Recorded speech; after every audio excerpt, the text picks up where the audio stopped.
अस्सलाम वालेकुम students. Exercise number 1.2 complete हो चुकी है हमारी। ठीक है, मैंने आपको बताया था लास्ट क्वेश्चन होमवर्क कर लीजिएगा। डिमॉर्गन्स लॉ था, वो बहुत इंपॉर्टेंट है, क्वेश्चन वो आ जाता होता है। ठीक है, उसकी प्रैक्टिस बार बार कर लेनी है और सबकी कर लेनी है।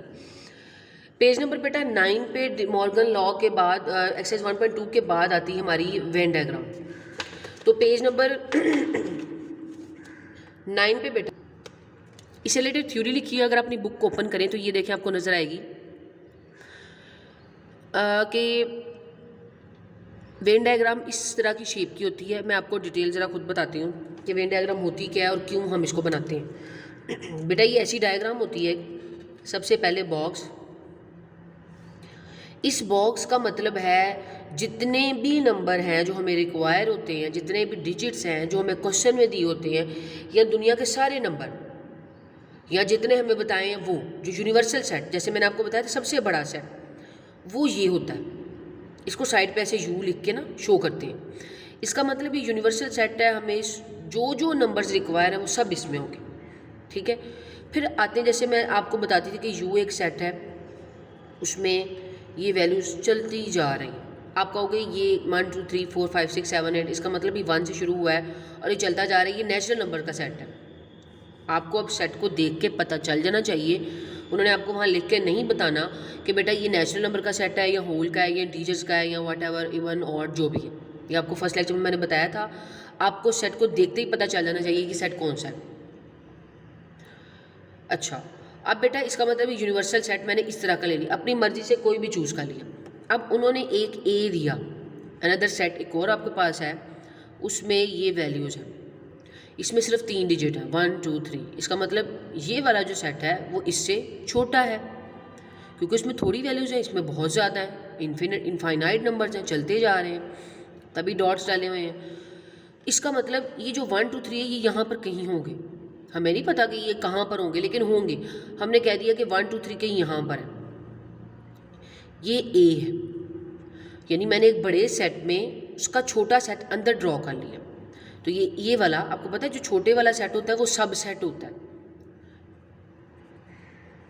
तो ये मैंने एक वेन डायग्राम बना ली। अगर आपको यहाँ पर एक बी सेट है, उसमें है 3, उसमें है 4 5, 2 एलिमेंट। अब मैं कहूँगी यहाँ पर एक और एक है बी जिसमें 4 5 है। आप चाहो तो उसके नंबर भी अंदर लिख सकते हो। तो ये हो गया। ठीक है, ये वेन डायग्राम हो गई। तो ये होती है बेटा वेन डायग्राम। अब बेटा इसकी कुछ टाइप्स होती हैं। जैसे मैं आपको कहूँ कि आपके पास एक है सेट, यूनिवर्सल सेट की वेन डायग्राम है, उसमें ए है। अब ड्रॉ करें बेटा 1 2 3, और बी है 4 और 5। आप कहोगे यहाँ पर कहीं ए होगा, यहाँ कहीं बी होगा, इसमें लिख दोगे ए, यहाँ लिख दोगे बी। चाहोगे तो अंदर इसकी ऐसे वैल्यूज लिख दोगे, ये लिख दोगे 4 5। आपने ड्रॉ कर दिया उसको।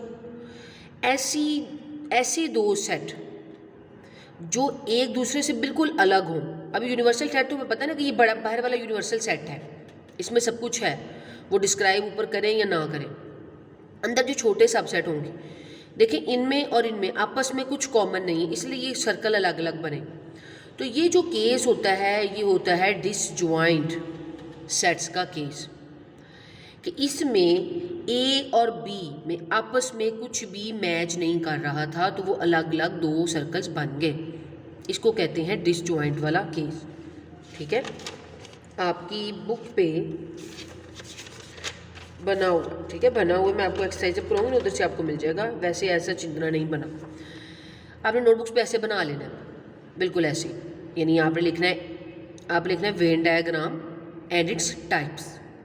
फिर नीचे आपने लिखना है कि ये डिसजॉइंट की टाइप। इसकी पहले एग्जांपल साइड पे यहाँ लिख लीजिएगा और नीचे डिसजॉइंट लिख लीजिएगा, ये पर डायग्राम बना दीजिएगा, ये ना लिखिएगा, ये वाला एक्स्ट्रा, ये आपको समझाने के लिए किया। फिर दूसरा केस है भाई ओवरलैपिंग। ये आप 1 लिखोगे, फिर ये आप 2 लिखो। ओवरलैपिंग किसे कहते हैं? जैसे बेटे मैंने एक सेट लिया 1 2 3 4, मैंने एक बी सेट ले लिया 3 4 5 6। अब हमने इसकी वेन, उन्होंने कहा इसकी वेन डायग्राम ड्रॉ करें। आपको जनरल आना चाहिए, वो कोई भी क्वेश्चन देख के आपको कह सकते हैं वेन डायग्राम बनाएं, इसलिए कह रही हूँ कि आपने ये राइट करना है एक्सरसाइज से पहले। तो मैंने कहा जी ये यू है, ये यू डालना बड़ा ज़रूरी है, इसका मतलब है ये यू और इसमें सारे नंबर हैं, कुछ भी जो हम लें, ए और बी। अब आप देखिए कि ए में 1 2 3 4 है और बी में 3 4 5 6, इसमें कुछ कॉमन है, बिल्कुल 3 और 4 दोनों में क्या है, कॉमन है। इनमें कुछ कॉमन नहीं था, तभी दोनों सर्कल्स अलग अलग बने। जब ऐसा क्वेश्चन आ जाए जिसमें ए और बी सेट हो या ए बी सी 3 सेट हो, उनमें कुछ कॉमन हो, तो बेटा जब उनके सर्कल बनाते हैं ना तो वो ओवरलैप कर रहे होते हैं, एक दूसरे के ऊपर चढ़े हुए होते हैं, ठीक है, एक दूसरे के ऊपर होते हैं। इसका क्या मतलब है, ये सेट ए था, ये सेट बी था, ए में थे, अब देखें ए में कुछ एलिमेंट थे, बी में कुछ एलिमेंट थे और कुछ एलिमेंट्स है तो दोनों में है जिसने इसको ओवरलैप करवा दिया। तो जो दोनों में कॉमन एलिमेंट होंगे वो आपने इस ओवरलैप वाली जगह पे लिख देने हैं। जो बाकी बचे होंगे ए वाली साइड के वो ए में आ जाएंगे, जो बाकी बचे होंगे बी वाली साइड के वो बी में आ जाएंगे। इसको कहते हैं ओवरलैप वाला केस, ठीक है। इसको एज इट इज़ ड्रॉ कर लेना है ताकि आपको याद रहे। एक बात ये होगी। अब मैं एक और जनरल से एक बात बता देती हूँ, इस पर 3 लिख दीजिएगा, ये आप समझे, आप एग्जाम्पल ये दे रहे हो। वो ये होता है जैसे मैंने आपको पहले करवाया कि एक ये यूनिवर्सल सेट है, मैंने आपको दिया एक ए सेट 1 2 3 4, एक दिया बी सेट 1 2। अब आपने बना लिया पहले ए सेट, आपने कहा ये ए है, ये इस पर डिपेंड नहीं करता कि आप सर्कल बड़ा बनाओ या छोटा बनाओ, इसमें कोई इशू नहीं है, आप एक जैसे सर्कल बनाओगे, ठीक है, चाहे उसमें एलिमेंट कम हो चाहे ज़्यादा हो, आप एक जैसे सर्कल बनाओ। मैंने पहले बड़ा वाले इनमें से कौन सा है, 1 2 3 4 बड़ा है 1 2, तो इसी में सारा है। हमने कहा कि इसमें थे ये ए है। अगर आप देखो बी, तो अगर मैं इधर बी बनाऊं तो बी भी तो इसी के अंदर कहीं ना कहीं होगा, बी बाहर तो नहीं मिलेगा आपको, क्योंकि बी में वो एलिमेंट हैं जो ए में है, लेकिन ए में और भी थे। इसका मतलब ये जो मैंने बड़ा सर्कल बना लिया इसमें 1 2 3 4 चारों चीज़ें हैं, और जो मैं बी बनाऊंगी वो 1 2 भी इधर ही होगा, वरना पहले तो हमने अलग अलग सर्कल बनाए ना। तो इसका मतलब ये छोटा है तो ये इसके अंदर होगा कहीं, यहाँ पर बड़ा छोटा सर्कल बनेगा बस, वरना यहाँ पर सेम बनेगा। और ये क्या था, ये बी है। इसका मतलब ये हुआ कि मैंने ये शो किया कि ये जो छोटे वाला सेट है ये इस बड़े वाले में कंटेन कर रहा है। तो हम यहाँ लिख सकते हैं कि, बल्कि इस डायग्राम के नीचे लिखे कि बी सब सेट था ए का, बी सब सेट है इसका, यानी बी इसमें कंटेन कर रहा है, तो उसको फिर ऐसे शो करते हैं, ये ऐसे। तो इसको आपने एज इट इज़ लिख लेना, ये आपको फ़ायदा देगा, आपको आगे याद रहेगी, हो जाएगा। वो कहेंगे इसको शो करके दिखाएं, क्वेश्चन लिखा हो कि इसको, ये आपके पास ए है, ये आपके पास बी गिवन है, बेटा आप इसको वो कहेंगे वेन डायग्राम के थ्रू शो करें, तो आप इस टाइप की वेन डायग्राम बनाओगे। नंबर्स आप लिखो या ना लिखो वो आपकी मर्जी है। बहरहाल आपको जो मैं थोड़े से केसेस बता रही हूँ ना, इससे ये फ़ायदा होगा कि आपको पता चल जाएगा कि वेन डायग्राम असल में वही होती है जो सेट्स होते हैं। सेट को शो करने का एक डिफरेंट वे है डायग्राम के थ्रू, तो उसको फिर हम कहते हैं वेन डायग्राम। ये हो गया बेटा हमारा। अब 1.3 पर आते हैं, क्वेश्चन नंबर 1 रीड करें 1.3 का। हमने इसका बेसिक करना, ज़्यादा कॉम्प्लिकेटेड जो चीज़ें हैं वो इसमें से अभी हमने स्किप कर देनी है। Verify the commutative law of union and intersection of the following set through Venn diagram. अब देखिए यहाँ पर बात आ गई ना commutative law of union intersection का, मतलब आपको कम्यूटेटिव लॉ ऑफ यूनियन और इंटरसेक्शन पता होना चाहिए। मैंने आपको 1.2 के क्वेश्चन करवाते हुए पहले क्वेश्चन में यूज़ हो रहा था, मैंने आपको बताया था बेटा ये लॉज यूज़ करने हैं, commutative law, associative law, distributive law. ये बुक में जहाँ जहाँ दिए हैं आप लोगों ने पीछे अंडरलाइन कर लेने। जैसे ये डिस्ट्रीब्यूटिव लॉ है, जैसे ये डिस्ट्रीब्यूटिव लॉ है, दोनों जैसे ये पीछे देखें, ये तो वेन डायग्राम वाले हैं ना, हमने वेन डायग्राम वाले नहीं करने, हमने जर्नल करने। मैं आपको पेज पे बुक पे पेज बताऊं कि जहाँ जर्नल लिखे हैं, ये देखिए डिमॉर्गन लॉ भी लिखा हुआ है पेज नंबर 7 पे, फिर एसोसिएटिव लॉ लिखा हुआ है पेज नंबर 5 पे। तो ये सारे मैंने आपको साथ साथ देखे, पहला दूसरा, फिर डिमॉर्गन लॉ जब आया तो वो देखेंगे पहला दूसरा, ये सारे अंडरलाइन करने हैं। और ये साथ इसकी थोड़ी इंग्लिश में जो राइट किया हुआ वो भी लिखना है। वो शॉर्ट क्वेश्चन में 2 मार्क्स का पूछ सकते हैं, वेरीफाई डिस्ट्रीब्यूटिव लॉ या right distributive law of union over intersection या right distributive law of intersection over union. तो मैंने आपको दोनों पढ़ने सिखाए हैं, आपको आने चाहिए। आगे उन्होंने उसको वेरीफाई भी किया हुआ है। वेरीफाई का मतलब होता है कि ये लिख कर इसकी लेफ्ट हैंड साइड और राइट हैंड साइड प्रूव करें। ये क्वेश्चन आप एक नज़र देख लीजिएगा। वैसे क्वेश्चन मैंने आपको जो 1.2 में करवाए हैं वही हैं, लेकिन अगर वो जैसे आपके पास क्वेश्चन है 1 2 3 लिखा है, वहाँ पर वो 1 2 3 4 5 लिख दें, क्वेश्चन चेंज कर दें, तो आगे सॉल्व तो वैसे ही करना है, क्योंकि वैल्यूएशन दी होगी कि ये सॉल्व करें, तो उसमें कोई मसला नहीं होता। बाकी डिमॉर्गन लॉ भी दोनों मैंने प्रूफ करवाए थे, उस दिन मैंने आपको कहा था मेरे पास बुक नहीं थी, तो ये मैंने देखें आपको ये दिखा रही हूँ कि पेज नंबर 7 पे दोनों लिखी है, तो ये बेटा आपने अंडरलाइन कर लेने हैं। स्टूडेंट्स अब क्वेश्चन नंबर 1 की तरफ चलते हैं। बुक से रीड करें। क्वेश्चन में उसने क्या कहा है कि वेरीफाई करना है commutative law of union and intersection, यानी आपने कम्यूटेटिव लॉ वेरीफाई करने हैं। मैंने पार्ट फर्स्ट लिख लिया, इसके 4 पार्ट हैं, चारों पार्ट फर्स्ट क्वेश्चन के उस पर दोनों लॉ लगाने हैं। यानी पहले फर्स्ट पार्ट पे कम्यूटेटिव लॉ ऑफ यूनियन, फिर फर्स्ट पार्ट पे कम्यूटेटिव लॉ ऑफ इंटरसेक्शन, फिर सेकंड पार्ट पे कम्यूटेटिव लॉ ऑफ यूनियन और कम्यूटेटिव लॉ ऑफ इंटरसेक्शन, यानी हर पार्ट पे दो लॉज लगने हैं कम्यूटेटिव वाले। तो हम लिख लेते हैं पहले कम्यूटेटिव लॉ ऑफ यूनियन। तो वो क्या है आपके पास, मैंने आपको बताया था कि यहाँ पर ए और बी का वर्ड यूज़ किया, तो A union B, B union A, ये है कम्यूटेटिव लॉ, आपको पता होना चाहिए। अब इस क्वेश्चन पे ये लगाएं, तो बेटा इस क्वेश्चन पे वेन डायग्राम बनानी है। हमने वेन डायग्राम बनानी शुरू की। आपको ए यूनियन बी निकालना आता है ना, ए यूनियन बी, आप चाहो तो रफ पे पहले ए यूनियन बी निकाल के देख लो, क्योंकि उससे फिर ये वेन डायग्राम बनानी आसान होती है।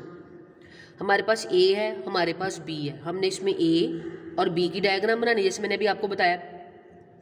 वो बनाने से पहले देख लें जो मैंने आपको 3 केस बताए हैं उनमें से ये कौन सा केस बन रहा है, ताकि मैं फिर उस तरह के सर्कल बनाऊं।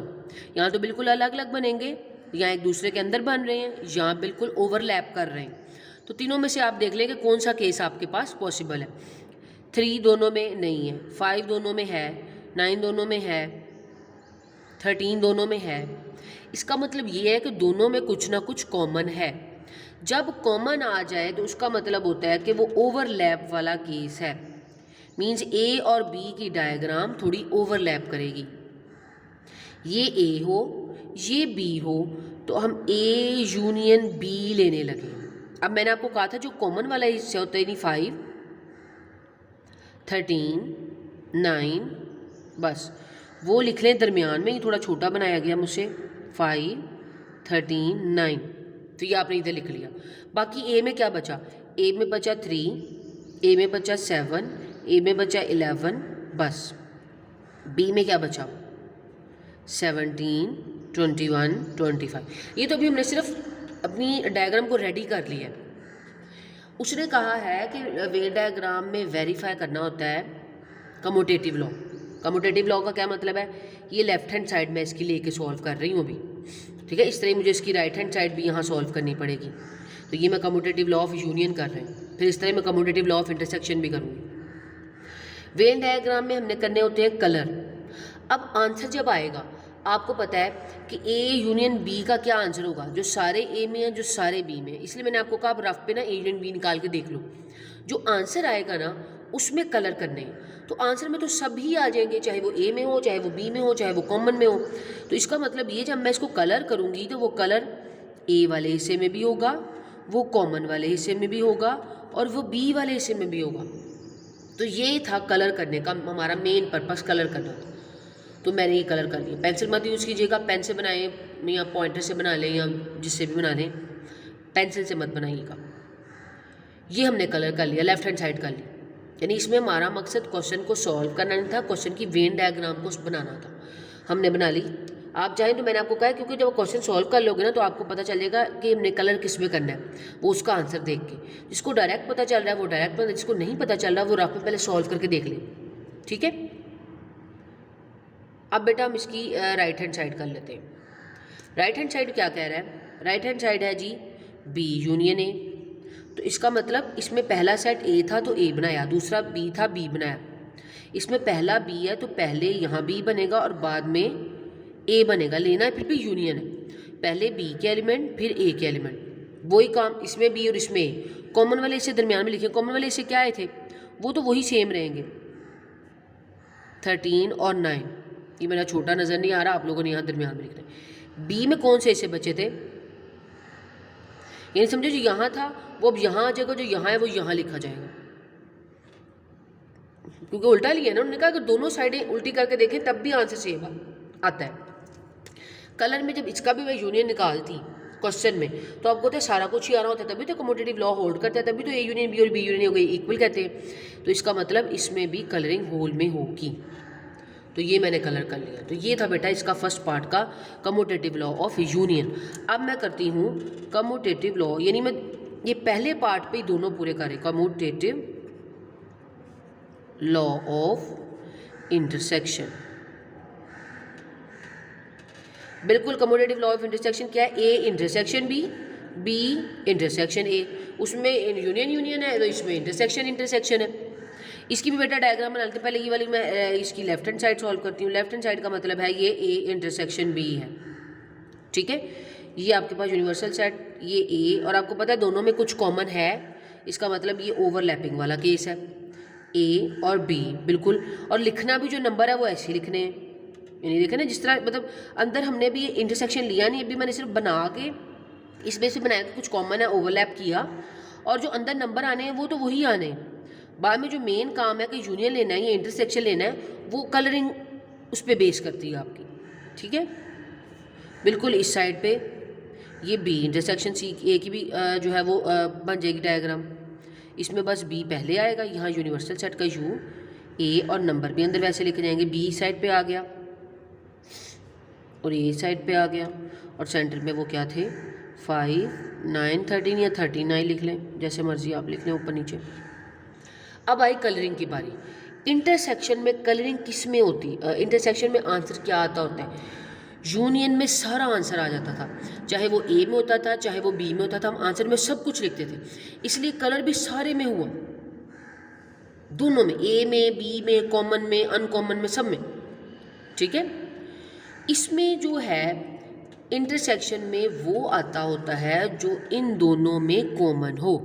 इन दोनों में कॉमन क्या था, 5 आ रहा था, 9 आ रहा था, 13 आ रहा था, और जब हमने डायग्राम बनाई तो वो कहाँ पर लिखा गया, वो दरमियान में लिखा गया। इसका मतलब मैं ए इंटरसेक्शन बी लूँ या मैं बी इंटरसेक्शन ए लूँ, कलरिंग किस में होगी, सिर्फ कॉमन वाले हिस्से में। तो हमने ये कलरिंग कर ली। तो ये बस इसका पार्ट था, मेन काम हमारा कलरिंग करना है, ये मैंने फर्स्ट पार्ट आपको कर दिया।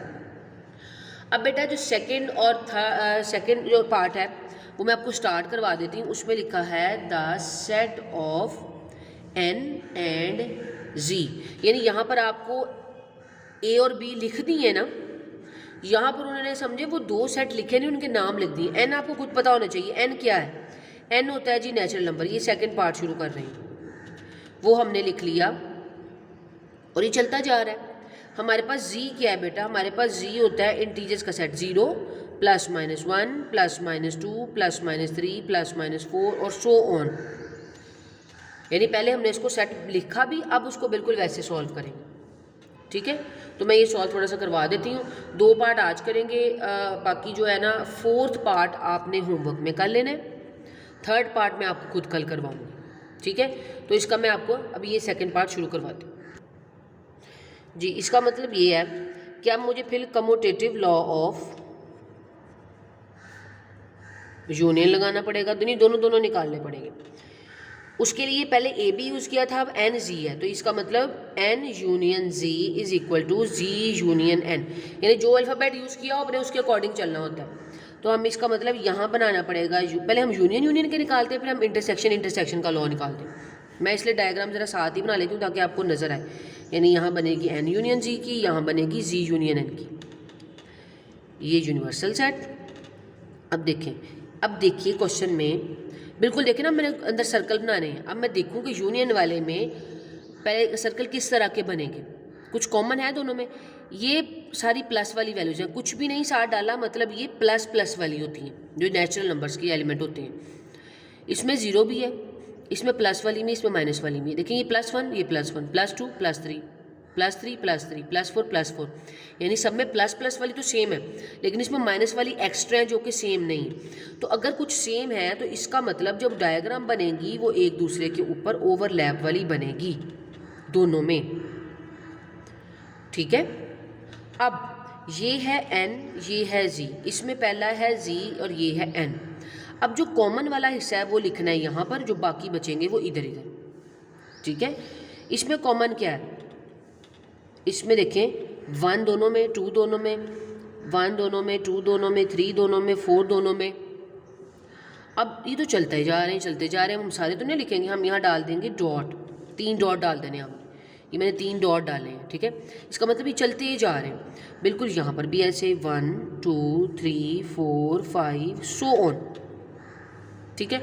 अब n में बाकी क्या बचा, n में क्योंकि जो कॉमन था वो इधर आ गया, तो n में अब कुछ नहीं लिखा जाएगा, बस n में जो था वो कॉमन वाले पोर्शन में आ चुका है, ठीक है। यानी ओवरऑल n आ गया, समझे आप। अब दूसरी तरफ है आपके पास z में क्या बचा, z में 0 बच गया, -1 -2 -3 सो ऑन। बिल्कुल इस तरह z में इधर, क्योंकि इधर इधर तो अभी बची थी ना वैल्यूज, सो ऑन। और इधर मतलब इधर ही समझे, ये इसका पार्ट भी है, वो सारा इधर ही लिखा गया, तो इधर कुछ नहीं। अब कलरिंग की बारी आई। आपको पता है बेटा यूनियन में जो कॉमन हो, जो अनकॉमन हो, सारा कलर आता है। हाँ, जो कॉमन हो वो एक बार लिखा जाता है, इसलिए सिर्फ वो यहाँ लिखा गया, यहाँ नहीं लिखा गया। कलरिंग में तो सारा ही कलर होगा, क्योंकि आंसर में सारा ही आंसर आएगा, तो कलरिंग में हमने सारा कुछ कलर कर दिया, ठीक है। बिल्कुल बेटा, जब आप इसका इंटरसेक्शन लोगे, आप अब यहाँ लिखोगे कम्यूटेटिव लॉ ऑफ इंटरसेक्शन, यानी मैं हर पार्ट पे दोनों दोनों लॉज करवा रही हूँ। ये हम सेकंड पार्ट कर रहे हैं, तो इस पर हम दोनों लॉज कर रहे हैं। आपने बिल्कुल ऐसे ही जो है वो अपनी नोटबुक्स पे ही करना है, ये इंटरसेक्शन लिखा। इसकी डायग्राम बना लेते हैं इंटरसेक्शन के लिहाज से।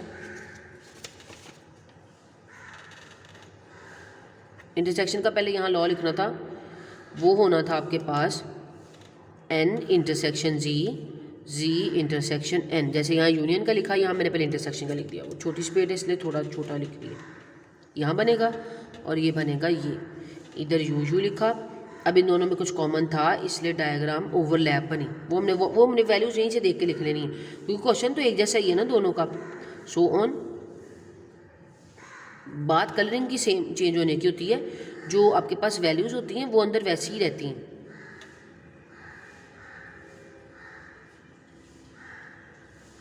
एंड सॉरी, अब कलरिंग इंटरसेक्शन में कलरिंग किस में होती है, जो एक जैसा हिस्सा। ये वो हिस्सा है जो इसमें भी है, ये वो हिस्सा है जो इसमें भी था, तो इसका मतलब कलरिंग सिर्फ होगी इसमें, ठीक है। तो ये हमारा पार्ट ये वाला भी हो गया।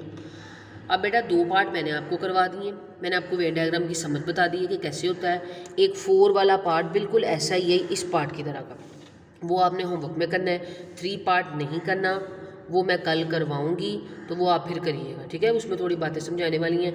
कल 3 पार्ट और क्वेश्चन नंबर 2 और क्वेश्चन नंबर 3 कर लेंगे। आज के लिए बेटा इतना ही काफ़ी है। ओके, अल्लाह हाफिज़।